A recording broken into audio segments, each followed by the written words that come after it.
Welcome to Tales, Tunes, and Tomfoolery starring Jerry Springer, along with Gene Galvin and me. I'm Megan Hills. We're recorded live in front of a brilliant studio audience at the Folk School Coffee Parlor in Ludlow, Kentucky. My daddy came home Here he is, every day. Jerry Springer.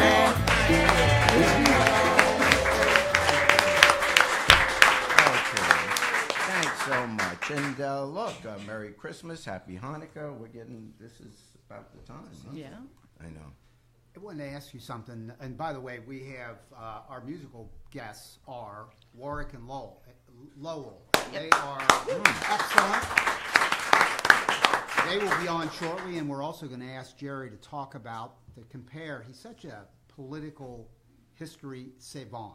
He knows everything about presidential history. Is this a so we're setup? going to ask him to talk about Trump's first year, which is ending, and comparing that to other presidents in their first years. There might be something interesting to talk about that. But and then speaking of government, I wanted to ask you a question, Jerry, and you, Megan, as well. Sure.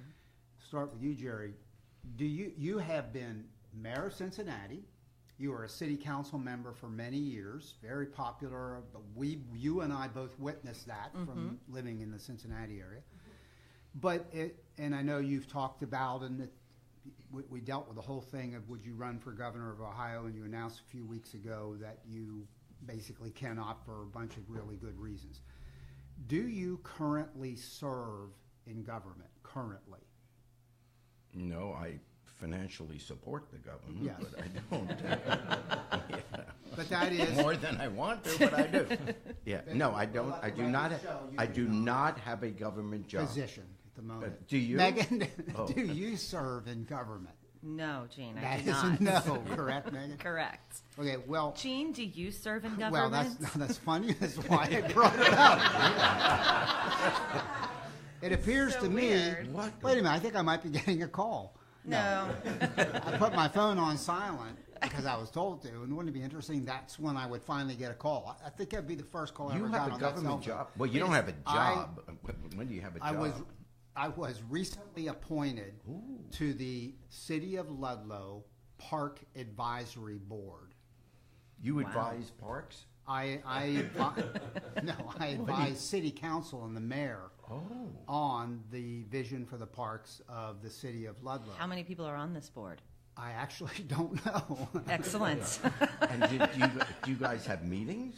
I actually don't know that. Yeah. What would And you what- say you do, Is Gene? this I'm not sure. is this a paid position? I wish that it was, but I'm betting it's not. Yeah. No, here's the deal. Do you have a vision for parks? Well, I just had an eye test, as a matter of fact. Yeah. And no, look. What? I am.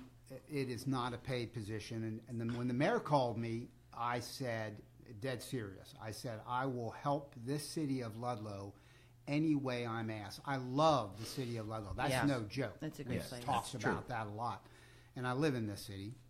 So, in the park board, lays out, as explained to me by the mayor, the vision, advising them on what we think the vision for the parks in Ludlow should be. And there are 2 or 3 parks, and it's some good property. Very nice.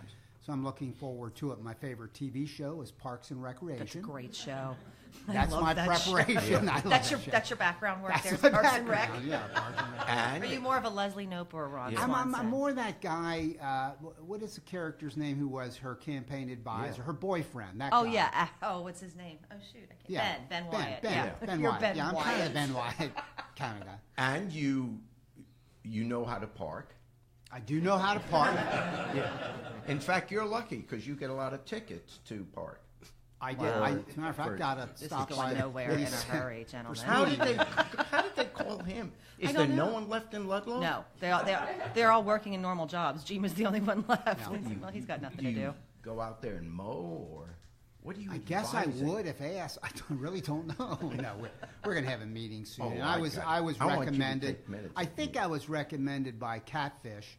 Catfish, that is his real name, and for our listeners, he owns the Folk School Coffee Parlor Yes. here in Ludlow, Kentucky. Yes.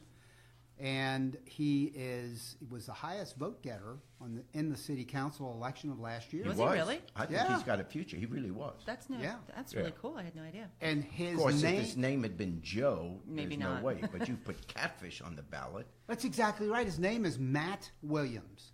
But on the ballot, these guys were sharp. They put on the ballot, because everybody calls him Catfish. So they put on the ballot Catfish Williams. Boom. But look, all kidding aside, he is very good. revered in Very this smart. community. That brings a Everybody lot to the knows community. about Yeah. Catfish, and they love what he's doing here. And so he is my power source. I'm on the park board because I know Catfish. He's your people? Is that, or are you his people? Jeez, I never thought of that. I got people. You have a person. Let's not Catfish go is overboard. my people. So if I want something done in this town, I can call you. You can I call call Matt. Catfish. And then Catfish calls, I don't know, I guess the city manager and gets it done. Where is? Give me an address of one of the parks. He has no idea. You're going to do great. This was a Catfish really out good there. appointment. No, I know exactly where the parks You could, are. yeah. I know exactly where the parks are. That's where the Curveball Classic was held as our major park, well, which there is you on go. the river. That And is by the way, City of Ludlow has, as I said earlier, great property for parks. They are largely sort of riverbank stuff. The big one is for sure.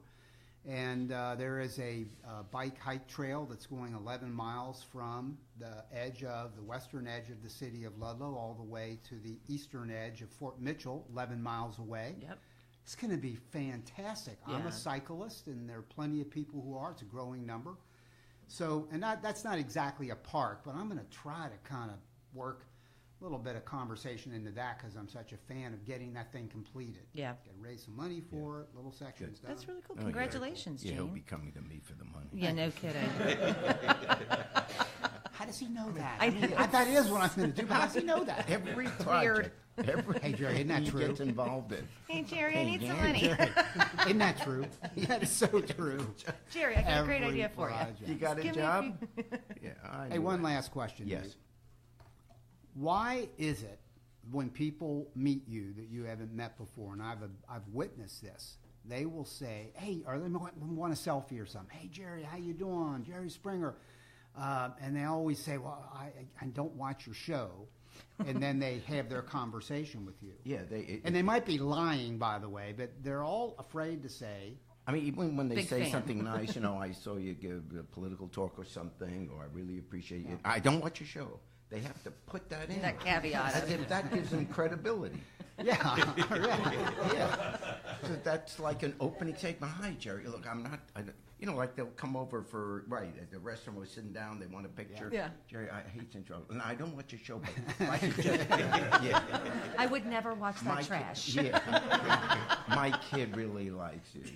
But the people that are really the cool people that'll come up, like college kids come Yeah. up, Oh, or hey. people who aren't in college, but they say, I've heard this a bunch of times, they'll say to Jerry, they'll walk over and they'll start bitching at him like, my God, my grades went down because of you in college. Yeah. Why? I cut class to watch your show. Well, good life choices all over the place. That's right.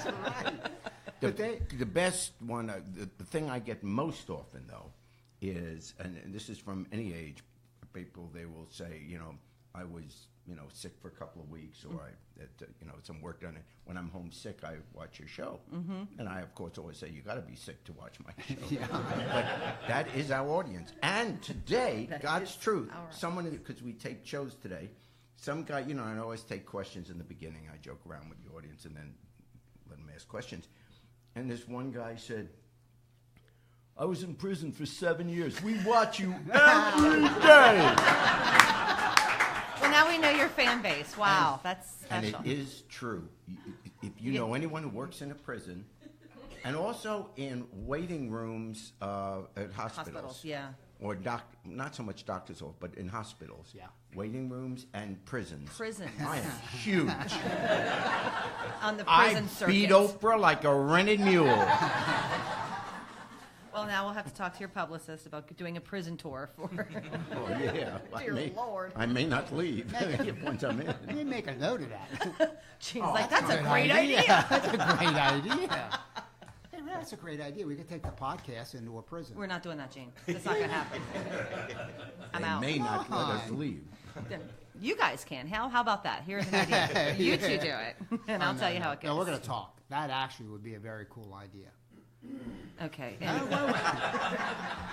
am I the only one that thinks that's cool? That's a cool idea, isn't it? Yeah! I have to tell you with Jerry all the time, don't encourage him.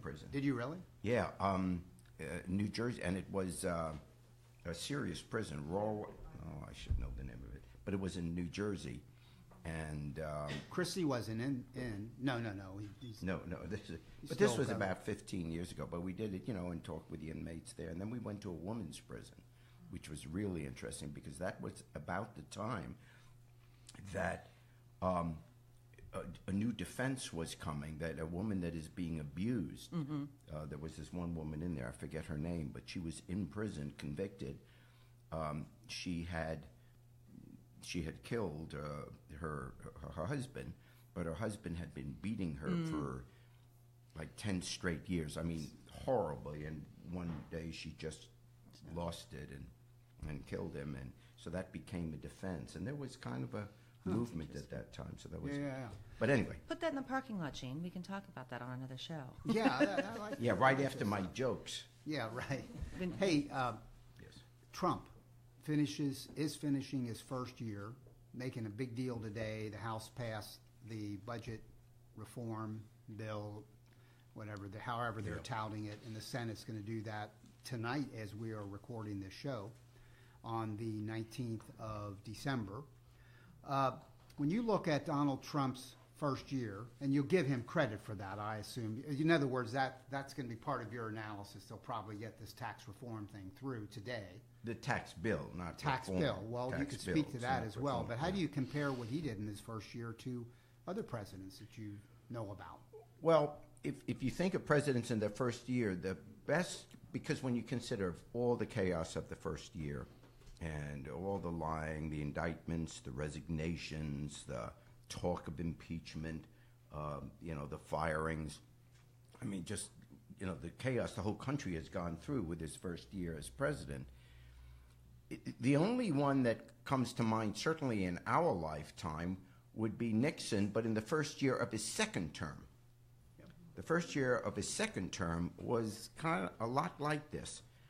And, as soon as you mention the word impeachment or consideration of it, or some people are talking about it, I just saw a poll today, 41% of Americans think that, there are grounds for impeachment. That's just, people giving their opinion, not on any basis of fact just yet. But out of the language is starting to be the same as existed with Nixon. In other words, all the talking heads say these things. That the famous line from Senator Baker at the time at the Watergate hearings back in '73 was, what did he know, referring to Nixon, what did he know and when did he know it? And that's basically a question in terms of the Russia investigation that is being asked now, with Trump and the people in it. What did he know and when did he know it? And then you also hear the phrase, it's not the crime, it's the cover-up. And that became part of our lexicon here in America now with Trump. But I think there's another question which is most significant, and it turned out, historically, though we didn't know it at the time, to be the most significant question about Nixon and explain something about that history. And that question is, it's the why of the crime in the first place. Not that the crime was very big, or not that the cover-up was extensive, but the question we never really got to with Nixon, and we're not getting to yet with Trump, is why did all this happen? For example, think of Nixon. It's 1972, June of 72, which is 72 is the election year. He's running for re-election, and he's running against McGovern. It's June of that election year. There is no way in the world anybody thought that Nixon would lose to McGovern. Remember, Watergate hasn't happened yet. No one knows about it yet. And so Nixon was on his way to a landslide victory over McGovern, which, by the way, he got anyway. So you ask yourself, why did Watergate happen? Watergate was a third-rate burglary of an office, the Democratic headquarters office in the building called the Watergate. And the guys that burgled it flubbed it up. They put Scotch tape there to keep the door from closing. They just bungled it, and they were caught by a night guard there. And so that was the crime. That was the specific crime that started this whole thing. Nobody believes that, that burglary would be enough to bring about the threat of impeachment, which led to the resignation of Nixon. And then there was this whole cover-up of that burglary. Why did everyone go through that? All these people around Nixon lying, trying to keep quiet that whole operation of burglarizing the Democratic Party headquarters. What were they looking for? Why was Nixon jeopardizing what obviously was going to be a landslide victory? We didn't find out what all of this was until a few years ago. See, here's what was the reason behind Watergate, and then I'll relate it to what's going on today. It had to do not with 1972. It had to do with Nixon running in 1968. In 1968, he was running for the first term. But 1968 was the most cataclysmic political year in America of the 20th century in terms of American politics. 1968, you had the assassinations and the burning cities and the riots in Chicago and etc. But entering the campaign, the Democratic Party had imploded. Because of the Vietnam War, Lyndon Johnson was challenged in his own party by Gene McCarthy and Bobby Kennedy. Then, facing that and facing the war getting out of control, Johnson announces on March 31st of 68, I shall not seek nor will I accept the nomination of my party to run for president. So he drops out. It's too late, but he didn't want Kennedy or McCarthy because they were challenging him. Who was now going to be the standard bearer of the Democratic Party? For the institutional people, they wanted his vice president, Hubert Humphrey. So Humphrey entered none of the primaries, but he became the establishment's candidate on the Democratic side. Well, then we go to the convention in Chicago. There are riots there. Humphrey was the vice president to Johnson. He had supported the war all along. Young people, liberals, wanted no part of that, so the Democratic Party just exploded. Humphrey got the nomination, despite the riots on the street in Chicago. He got the nomination, but the day after the Democratic convention, Nixon was ahead in the polls by 15%. Going into the fall campaign of 1968, no way Nixon was going to lose. As we get closer to the election, Humphrey starts gaining getting a little bit closer, because Democrats were starting to come home, and they had a whole history of not liking Nixon. But Nixon was still ahead. He was still going to win. And Nixon concluded, and people around him concluded, that the only way he will lose this election to Humphrey in 1968 was if a week before the election, we would have what then became known as the October surprise. The word was out that Lyndon Johnson could stop the bombing of North Vietnam, bring North Vietnam to the negotiations, peace negotiations, and the start of peace negotiations a week before the election would satisfy the peace wing of the Democratic Party. They would come home, and Humphrey would beat Nixon. The only thing which could have defeated Richard Nixon in 1968 was if the peace talks started that last week before the election. Nixon knew it. And here's what Watergate 4 years later was about. Nixon set up a back channel to the president of South Vietnam, because if you're going to have the peace negotiations, it has to be South Vietnam on our side and North Vietnam, backed by China and the Soviet Union. So Nixon had a contact. Her name was Jene. She was married. She was a Chinese woman who was married to an American Air Force general during World War II. She had real connections, and she knew the president of South Vietnam. Nixon gave the message to her, please tell your president to stop, don't go to the talks, put a halt to it until after the election, because right after the election, you, the South Vietnamese, will get a better deal from me because I'll be tougher in North Vietnam than Humphrey would be. So don't negotiate the peace settlement now. You want me to be president, and I'll give you a better deal. Thieu, who was the president of South Vietnam, agreed. And 4 days before the election said no peace talks. So basically, Nixon put a halt to those peace talks, which didn't resume for another 4 years. Tens of thousands of Americans, not to mention South Vietnamese, even North Vietnamese, were killed in the next 4 years because we didn't have those peace talks. That amounted to treason. Now, Lyndon Johnson, and the reason we know this is because the diaries have now been published from Haldeman. Haldeman was the chief of staff to Nixon. And in his diary, this all comes out.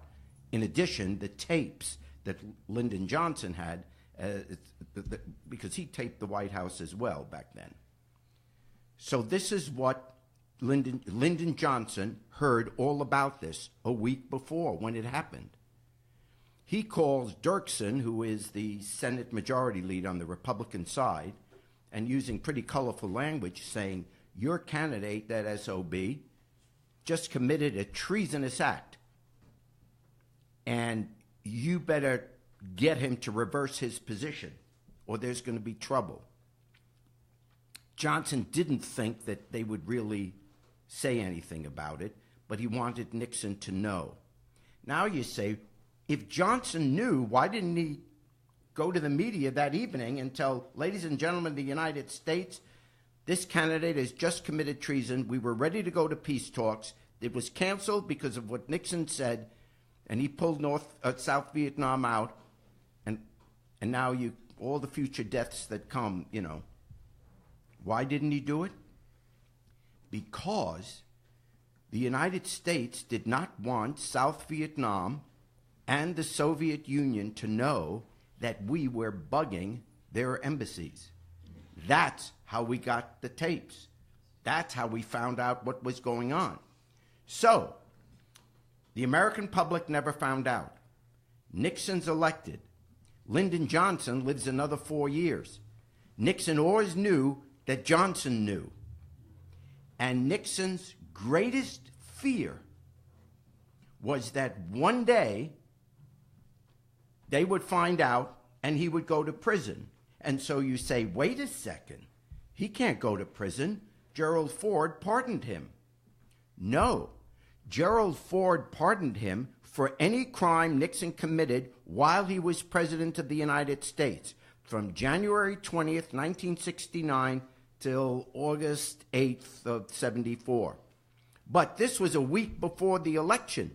He wasn't president yet, so he could have been tried and convicted of treason. Until the day Nixon died, this was his great fear. They broke in 4 years later in Watergate to the Democratic Party headquarters, and you also remember the Pentagon Papers. Nixon was panicked that the Democrats had some information, some records in their files of this. That is the story of Watergate. The question we always say, it's not the crime, it's the cover-up. But the question we never asked is, why was there the crime in the first place? Now we come to Donald Trump. Obviously, none of us have any inside information. But instead of worrying about, what the cover-up is, Mueller will find that out. But the real significant question is, why were they having these meetings? Why were they trying to cover it up? There is no crime in meeting with the Russians. In fact, presidential candidates often meet with foreign leaders during the campaign.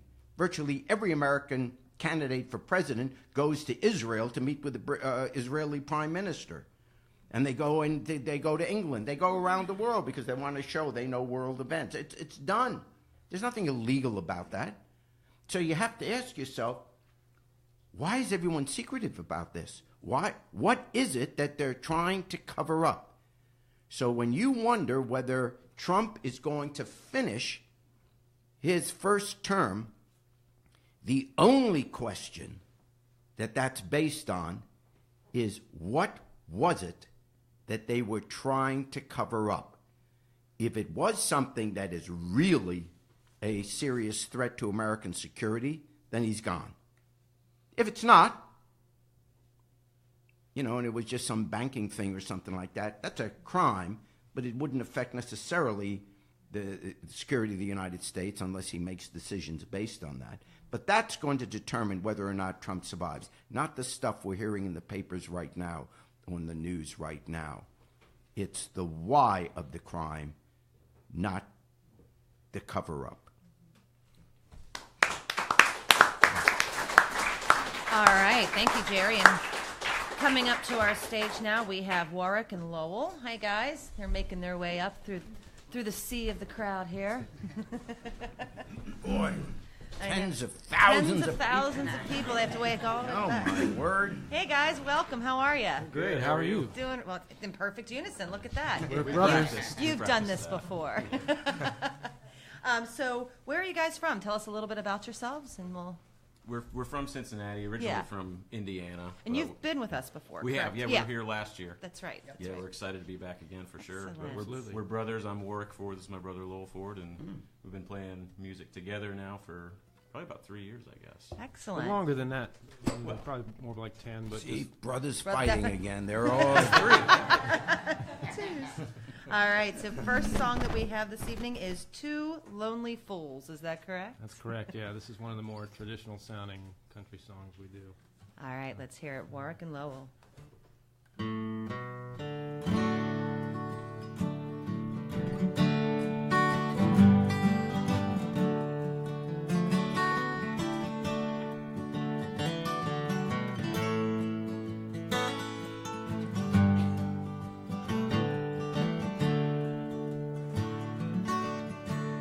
That is two lonely fools inside of this room. Bottles are empty, spinning the blues, well, our hearts are all broken, songs out of tune. Two lonely fools inside of this room. Well, she ran out on love a long time ago. Went searching for a way to be free. She got lost on the way, got mad and afraid. As she's marching lonesome parade, there's a pain that he's had, like an ocean of bad. And it's starting to show on his face. They get washed out to sea, by 2:45. Wake up in the same lonely place.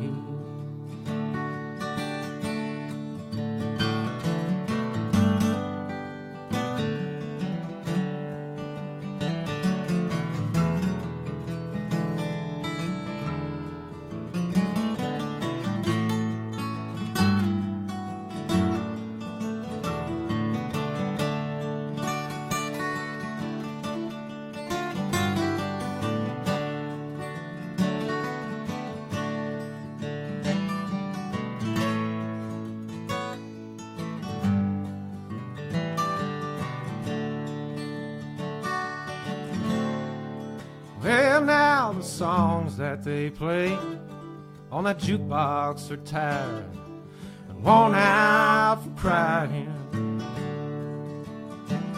And the letters they write to each other at night never get where they're going. That don't help when you're fixing the blues. Too lonely fool.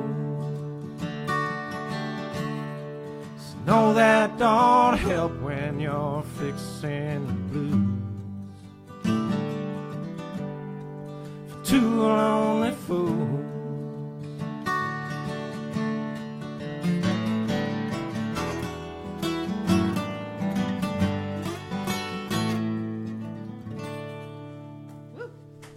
Bravo! Beautiful. Beautiful harmony. Thank you. And you can hear more of their music at warrickandlowell.com. That's WARRICK, correct? Not H. That's right. And Lowell, LOWELL.com. And you guys have an album coming out on December 30th. We do. We're very excited. Is this your first album? First full length. It's going to be self-titled, and we're releasing it down the street at the Southgate House Very cool. next Saturday. That's very, very But exciting. it'll be available on Spotify and iTunes and Very CD cool. Baby and all the places. Yeah. All right. And your next song is Eloise? Yeah. All right. It's a song I wrote about a fictional woman. A fictional A character? fictional woman. I'm Okay. married to a real woman, and her name's not Eloise. Well, that's good that you're married to Truth a in woman. advertising.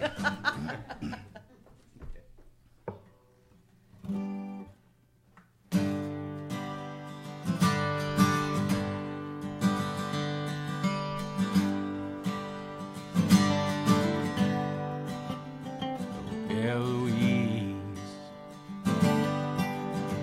you gotta find someone new who breaks you in two like no he'll do. You've gotta leave. There's work left to do while it's out in the field, while I can't see you, caught up in the rush, silent street bar, suitcase lands hard, bar next to me.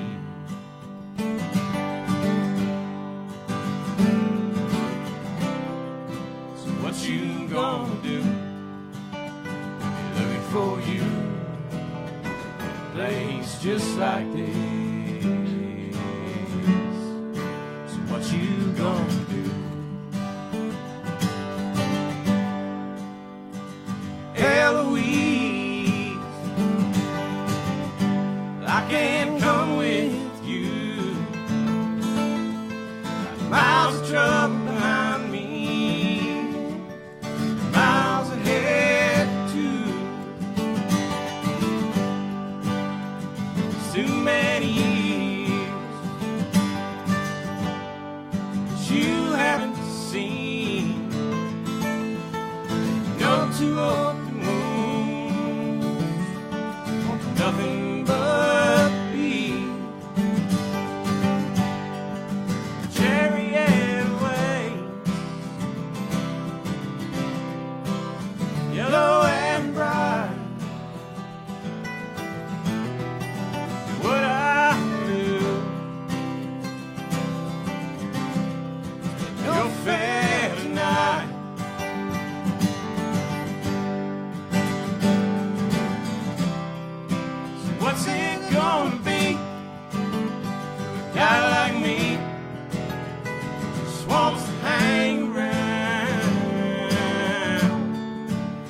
watch it all burn down.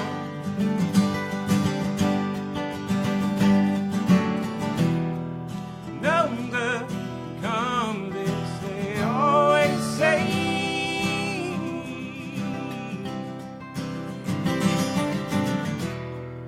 Good things come to those who wait.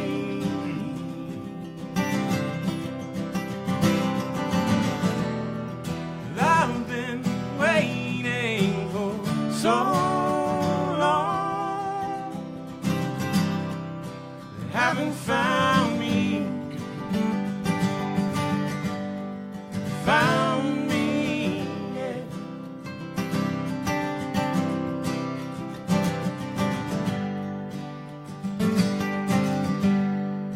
I'll sleep good tonight with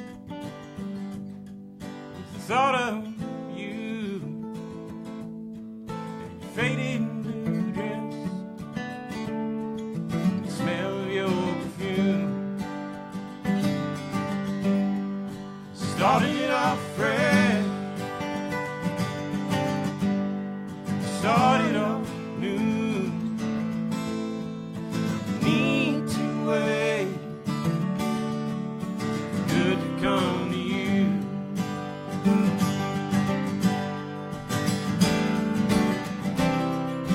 What does that mean? A guy like me just wants to hang around and watch it all burn down.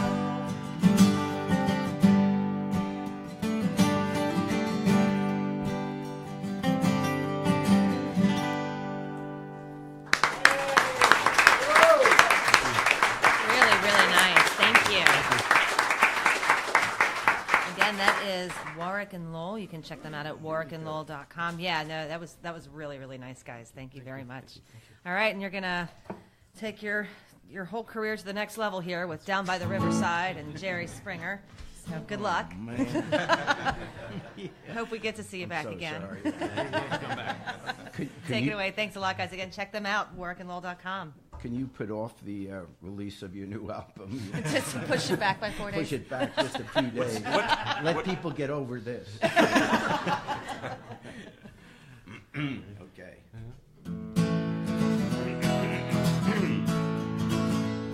I'm gonna lay down my heavy load down by the riverside, down by the riverside, down by the riverside. Gonna lay down my heavy load down by the riverside. Won't study war no more.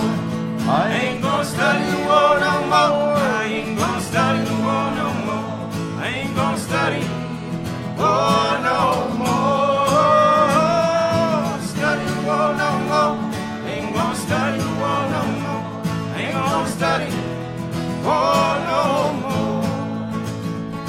Gonna lay down my sword and shield down by the riverside, down by the riverside, down by the riverside. I'm gonna lay down my sword and shield down by the riverside, down by the riverside. I ain't gonna study war no more. Ain't gonna study war no more. Ain't gonna study war no more. I ain't gonna study war no more. Ain't gonna study war no more. I ain't gonna study war no more.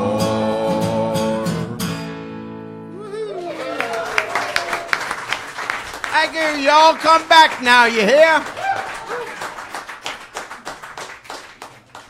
All right, 10 minutes, everybody. Thank you, everybody. All right, we'll come back Thanks, with the guys. second episode. Thank you. Thank you. We'll do it again here. Yeah, I don't know if you remember, but we saw each other on Thanksgiving. I was here with Hannah, and she had her fiddle.